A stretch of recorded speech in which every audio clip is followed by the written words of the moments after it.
សួស្តីអ្នកទាំងអស់គ្នាជួបជាមួយនឹងខ្ញុំម្ដងទៀតហើយនៅក្នុងសាច់រឿង Gintama ហើយក៏មិនភ្លេចដែរឈ្មោះកងរតនៈសម្រាប់ការឧបត្ថម្ភហើយក៏សូមជូនពរឲ្យមានសុខភាពល្អជោគជ័យគ្រប់ការងារបំណងប្រាថ្នាអ្វីសូមឲ្យសម្រេចដោយបំណងប្រាថ្នានៅខាងក្រៅតាមហាងកាហ្វេនីមួយៗគឺទូគីកាការ៉ាស៊ីនប៉ាឈីដែលកំពុងតែអង្គុយលេងហ្គេមហើយនៅក្នុងហ្គេមនោះដែរក៏ឃើញថាមានបុរសម្នាក់បានមកជួយសង្គ្រោះពួកគេស៊ីនប៉ាឈីសប្បាយចិត្តណាស់ដែលគិតថាបុរសម្នាក់ហ្នឹងគឺជាអ្នកខ្លាំងពួកគេទាំង3នាក់ក៏បានណែនាំឈ្មោះទៅកាន់ប្រូម្នាក់ហ្នឹងគាត់ហ្នឹងក៏ប្រាប់ឈ្មោះដែរថា Fruit Samurai ស្អីគេក៏ទៅលើ Fruit Samurai ហ្នឹងក៏ថ្មីបាត់ទៅហើយយេតាគីក៏សួរថាហើយចុះអ្នកឯងចូលក្នុងហ្គេមហ្នឹងមានគោលបំណងអីដែរហើយនៅខាងក្រៅជីវិតពិតរបស់ឯងហ្នឹងមានចប់អីអត់ហើយម្នាក់ហ្នឹងក៏បានប្រាប់ថានេះខ្ញុំក៏ចប់ទូលវីដែរតែពិតតែម្នាក់ហ្នឹងគឺជាប្រូកាត់សារ៉ាសោះពធអើយស្បាត់ម្នាក់ក្រៅយើងសុំចូលរួមក្រុមផងគ្រាន់តែដឹងថាម្នាក់ហ្នឹងជាកាត់សារ៉ាពួកគេទាំងអស់គ្នាដើរចេញដោយមិនខលពេលហ្នឹងកាត់សារ៉ាដេញតាមហើយក៏មានបុរសម្នាក់ស្រែកប្រាប់ថាអេអញស្អប់ណាឈ្មោះអាណាដាក់ fruit ពីមុខអញ្ចឹងហើយពេលហ្នឹងកាត់សារ៉ាដូចជាបុរសម្នាក់ហ្នឹងធ្លាប់វាយគ្នាម្ដងដែរហើយឥឡូវនេះពួកគេក៏ចាប់ផ្ដើមប្រយុទ្ធវាយគ្នាម្ដងទៀតប្រយុទ្ធបានបន្តិចកាត់សារ៉ាសួរថាចុំហើយធាតុពិតក្រៅឯងហ្នឹងស្អីដែរបានចូលមកក្នុងហ្គេមហ្នឹងហើយធាតុពិតក្រៅរបស់ប្រូម្នាក់ហ្នឹងនេះគឺប្រូកុនដូណែសោះហើយស្អីគេពិភពលោកនេះចង្អៀតម្លេះដល់ពេលមកជុំគ្នាអញ្ចឹងអត់មានអីទេក្រៅពីរួមដៃគ្នានឹងឯងកាត់សារ៉ាប្រាប់ថាអ្វីដែលត្រូវធ្វើពេលនេះគឺស្វែងរកបុរសម្នាក់ដែលលេងហ្គេមហ្នឹងយូរណាស់មកហើយបុរសហ្នឹងឯងគឺមានឈ្មោះថាអក្សរ M ហើយចំពោះទីតាំងដែលបុរសម្នាក់ហ្នឹងតែងតែនៅគឺវាមានគ្រោះថ្នាក់ខ្លាំងណាស់ជាពិសេសតំបន់នោះគឺពោពេញទៅដោយសត្វបិសាចសាហាវជាច្រើនកម្រខ្លាំងណាស់ដែល player មួយចំនួនអាចចូលទៅកាន់តំបន់នោះហើយពេលនេះដែរពួកគេក៏បានមកដល់តំបន់ដែលបុរសអក្សរ M ហ្នឹងនៅភ្លាមហ្នឹងពួកគេក៏បានឮសំឡេងស្រែកពេលដែលមើលទៅលើកំពូលភ្នំឃើញថាមាននារីម្នាក់ដែលកំពុងតែចងជាមួយនឹងដើមឈើពួកគេក៏សម្រេចចិត្តថាជួយនាងហើយនារីម្នាក់នោះគឺគ្មានបណ្ណាទេអាយ៉ាមេនេះឯងអាបោកឯណាអសអឹមខ្លាំងស្អីគឺនាងហ្នឹងពេលនោះក៏មានសត្វស្វាដ៏ធំមួយហើយវាយសង្គ្រប់ទៅកាន់ពួកគេសំណាងល្អដែលមានបុរសម្នាក់ចាក់ជាមួយនឹងលំពែងទម្លុះក្បាលសត្វស្វាហ្នឹងឲ្យស្លាប់ភ្លាមហើយម្នាក់នោះឯងគឺជាបុរសដែលពួកគេតាមរកសួស្តីអ្នកទាំងអស់គ្នាខ្ញុំមានឈ្មោះថ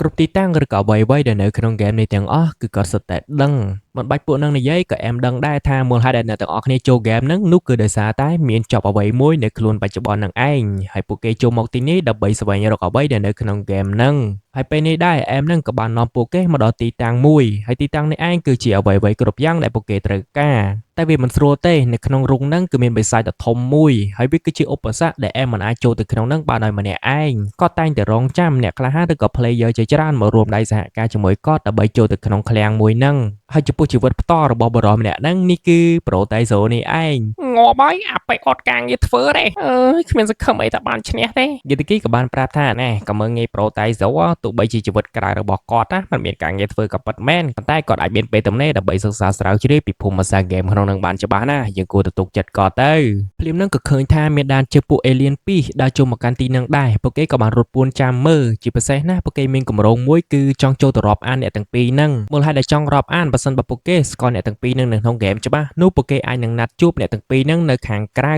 នៅពេលដែលណាត់ជួបខាងក្រៅបាននោះពួកគេនឹងដឹងថាពួកអាហ្នឹងហើយជាអ្នកដាក់ទោលវិសនៅលើខ្លួនរបស់ពួកគេនឹងឯងហើយពួកគេនឹងមានកម្រងចាប់អ្នកទាំងពីរហ្នឹងនៅខាងក្រៅឲ្យជួយដោះស្រាយបញ្ហាហើយលុបបំបាត់ទោលវិសចេញពីខ្លួនរបស់ពួកគេទាំងអស់គ្នាហើយពេលហ្នឹងបិសាចដ៏ធំមួយក៏បានចេញមកហើយធ្វើឲ្យពួកគេទាំងអស់គ្នានេះមានអាការល្អណាស់ថាបើសិនបើពួកគេទាំងអស់គ្នាហ្នឹងចូលជួយអាពីរអ្នកហ្នឹងគណៈពេលហ្នឹងនោះអ្នកទាំងពីរនោះនឹងដឹងគុណថាពួកគេហ្នឹងបានជួយដូច្នេះហើយពួកគេនឹងរាប់អានតែមានម្នាក់ទាញកំភ្លើងខ្លីមួយកេះបាញ់ជ្រាវទៅបិសាចហ្នឹងបឹងដួលក្រាំងអឺមើលទៅពួកយើងបែរជាខ្សោយជាងអាពីរអ្នកហ្នឹងទៀតដោយសារតែខ្លាចចេញពីហ្គេមបាត់ប្រូតៃសឺនោះក៏បានចាក់ចេញនឹងទៅហៅបិសាចមួយទៀតហើយទុកឲ្យអ្នកទាំងអស់គ្នានេះនៅពជាពេលអាពីរអ្នកហ្នឹងទៅកុំឲ្យអាចចេញពីហ្គេមអីដរាបណាពួកគេនៅមិនទាន់បានរាប់អានពួកគេមិនទាន់បានជួបទីតាំងផ្ទាល់ក្រៅទេកុំឲ្យពួកហ្នឹងចេញពីហ្គេមបើមិនចឹងទេមិនដឹងទៅរកនៅណាទេហើយពេលហ្នឹងដែរយេតាគីក៏មានកំណត់មួយនោះគឺប្រាល្បិចស្រីស្អាតតាក់ទាញអាពីរអ្នកហ្នឹងទៅតែអាពីរហ្នឹងគឺចិត្តរឹងណាស់ឃើញស្រីស្អាតចឹងអត់មានចាប់អារម្មណ៍អីទេហើយអ្វីដែលគាត់ចាប់អារម្មណ៍គឺចង់តែសម្លាប់បិសាចយេតាគីក៏ប្រាប់ថាមានបិសាចមួយទៀតនៅក្នុងរូងហ្នឹងបើមិនជឿទេអ្នកទាំងអស់គ្នាចាប់ចូលទៅពីអ្នកនោះក៏បានពិភាក្សាគ្នាហើយទីបំផុតពួកគេក៏បានដើរចូលទៅហើយប្រូកុនដូនេះគឺមិនសុខចិត្តទេគាត់ចង់រកវិធីសាសនាផ្សេងទៀតដើម្បីតាក់ទងអាពីរអ្នកហ្នឹងឲ្យបានឆាប់ហើយគាត់ក៏នឹកឃើញថានឹងបន្លំខ្លួនធ្វើជាគ្នារបស់ពីរអ្នកហ្នឹងជាពិសេសអាពីរអ្នកហ្នឹងប្រកាសជាមានអុយងយពីរនាក់អាលបងទាំងពីរខ្ញុំនៅទីនេះខ្ញុំគឺជាគ្នារបស់លបងដែរហើយខ្ញុំក៏មានអុយងយដែរនេះណែឆ្វាច់ បន្ទាប់ពីត្រូវបានគេទូគីកាប់ហើយការការ៉ាទៅឆ្កឹះឆ្កៀនលោកបើជាឃើញស្អីមួយងុយនេះដូចជារបស់អ្នកឯងលើក្បាលដែរអានឹងអងតែនស្អីដូចខុសពីពួកយើងម្ល៉េះពីនឹងក៏បានប្រាប់ថាក៏ដឹងហើយថាអ្នកទាំងអស់គ្នានឹងព្យាយាមតាមដានគាត់ជាពិសេសណាកំពុងតែពជាពេលគាត់មិនឲ្យចេញពីហ្គេមនឹងឯងហើយមិនបាច់ពជាពេលអីទេដោយសារតែជីវិតពិតរបស់ខ្ញុំនឹងក៏រករាដែរហើយនេះគឺជាពីអ្នកនឹងឯងតោះឥឡូវស្គាល់គ្នាចរចាទៅមកហៅគ្នាដាក់មកតុកមួយមើលចូលបូហ្វេមើលឥឡូវនេះនិយាយទល់មុខគ្នាហ្មងសិតតែអ្នកលេងហ្គេមដូចគ្នាហើយបញ្ហាដែលត្រូវដោះស្រាយនោះគឺគ្មានអាណាជួយបណ្ណាបានទេម្នាក់នេះគឺសិតតែអ្នកលេងហ្គេមហើយសិតតែចប់អានឹងទាំងអស់អ្វីដែលគ្រប់គ្នាឆ្ងល់នោះហេតុអ្វីបានជាអាពីរអ្នកនោះតែងខ្លួនដូចជាអេលៀនម្ល៉េះចម្លើយងាយនោះគឺពួកគេតែងខ្លួនអញ្ចឹងដើម្បីបន្លំខ្លួនហើយប្រសិនបើដើរជួបជាមួយនឹងអេលៀនពិតមែននោះហើយអេលៀននោះយល់ច្រឡំថាគាត់នឹងគឺជាគ្នារបស់វាដែរហើយពេលនោះប្រូកាសារ៉ាក៏មកចូលរួមដែរហើយវាមកនឹងទៅអីច្បាប់ឯងចង់រតនាទៀតឥឡូវនេះចូលរោងខ្លាហើយប្រូកាសារ៉ាអ្នកលួអាសុំហូបថែមមកមុននឹងប្រូកាសារ៉ាចិត្តងាប់ហ្នឹងឲ្យវាស៊ីឲ្យឆ្អែតតិចជឿហើយប្រូកាសារ៉ាសិស៊ីកាមីតែព្យាយាមចាប់កាសារ៉ាហើយឥឡូវនេះកាសារ៉ាចូលមកដល់រោងខ្លាឲ្យអ្នកទាំងអស់គ្នានឹងចាប់ដោយងាយបើមានអីសម្រាប់ដោះស្រាយបញ្ហាយើងទាំងអស់គ្នានេះយើងនឹងដោះលែងហើយខ្ញុំមាននេះណាផ្លាកសញ្ញាថ្មីសម្រាប់រើបុគ្គលិកបើកបរលមយោនេះឲ្យមកដោះស្រាយបញ្ហាទូលវីនេះមិនបានទៅរើបុគ្គលិកបើកបរទៅអីមានតាក់តងស្អីហ្នឹងចាប់វាដាក់ទោសប្រហារជីវិតឯងហ៊ានមើងងាយយើងផងឯងបន្ទាប់ពីអង្គុយនិយាយគ្នាអស់មួយសន្ទុះពួកគេក៏គ្មានបានផលអីទេម្នាក់ក៏បានដើរចេញរៀងៗខ្លួនពួកគេក៏អស់សង្ឃឹមអ្វីដែលពួកគេត្រូវធ្វើគឺមានតែទទួលស្គាល់ហើយនឹងរស់នៅជាលក្ខណៈបែបនេះជារៀងរហូតព័ត៌មានប្រូកាសារ៉ាក៏ត្រូវបានដាក់ពន្ធនាគារហើយមិនបានយូរប៉ុន្មានឃើញប្រូកាសារ៉ាក៏បានទម្លុះគុកចេញបាត់ទៅពួកគេក៏សាងជីវិតថ្មីនៅលើវិថីជាទូលវីរស់ជាខ្លួនឯងហើយគីតូគីក៏បានបើកការងារថ្មីមួយទៀតធ្វើជាអ្នកបើកបរតែងខ្លួនយ៉ាងសង្ហាពាក់វ៉ែនតាខ្មៅយ៉ាងអែមរបស់គេដែរបើកាត់កន្លែងធ្វើសំណង់ឃើញប្រូតូសេរ៉ូកែប្រែខ្លួនឯងការងារថ្មីហើយនៅកន្លែងវាយកូនគោឃើញស៊ូគោក៏ធ្វើការងារថ្មីដែរហើយអ្នកដែលមិនចោះចាញ់ព្រំលិខិតគឺអាយ៉ាមេនេះឯងនាងប្រាជ្ញាថានាងទៅតែស្វែងរកដំណោះស្រាយអ្វីដែលនាងធ្វើនេះគឺដើម្បីប្រូគីតូគីនឹងឯងនាងក៏បានព្យាយាមបិទផ្លាកនិងស្វែងរកអបុរសអេលៀនពីរនាក់នឹងពីមួយកន្លែងទៅមួយកន្លែងរហូតដល់ពេលនេះប្រូតូសេរ៉ូនិងស៊ូគោក៏សែតខ្លាំងពេកក៏មកចូលផឹកស្រាហើយដើរចេញពីបារវិញឃើញជើងនារីម្នាក់មានជាមួយនឹងស្បែកជើងកែងក្រហមដើរទូមកអ្នកទាំងអស់គ្នានេះគ្រប់កន្លែងដោយឡែកឃើញឡានរបស់គីតូគីដែលកំពុងតែបើកយ៉ាងស្រស់សង្ហាឃើញជើងនារីម្នាក់ក៏បានមកទល់មុខទៀតគីតូគីចិត្តឆៅបុកម៉ាំង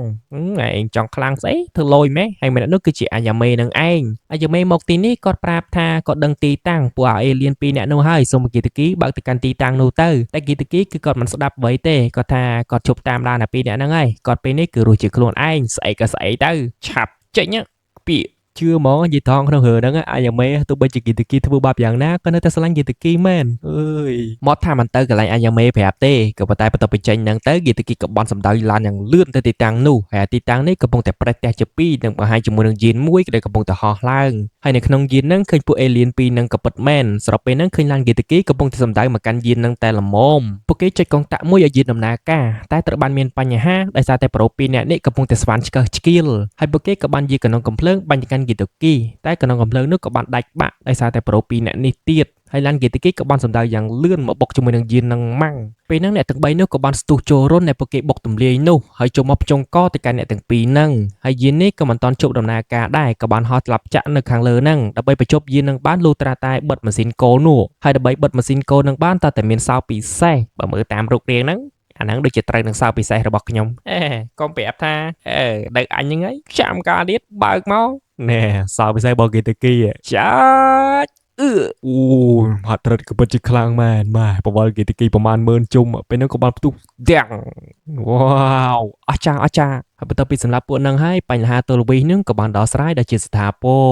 ហើយនៅក្នុងហ្គេមនេះឃើញបិសាចដែលខ្លាំងមួយដែលកំពុងតែប្រជុំមុខប្រយុទ្ធជាមួយនឹងប្រូតៃហ្សូនេះក៏បានប្រោអំណាចរបស់គាត់យ៉ាងខ្លាំងស្ទុះវឹងចូលទៅកាប់បិសាចហ្នឹងហើយពេលហ្នឹងក៏បានឃើញថាសាច់រឿងនៃវគ្គហ្នឹងក៏បានចប់ដែរនឹងអត់មានអីទៀតទេគឺមានតែថ្ងៃហ្នឹងសូមសម្រាប់ហ្នឹងហើយអ្នកទាំងអស់គ្នាអរគុណច្រើនបាយបាយ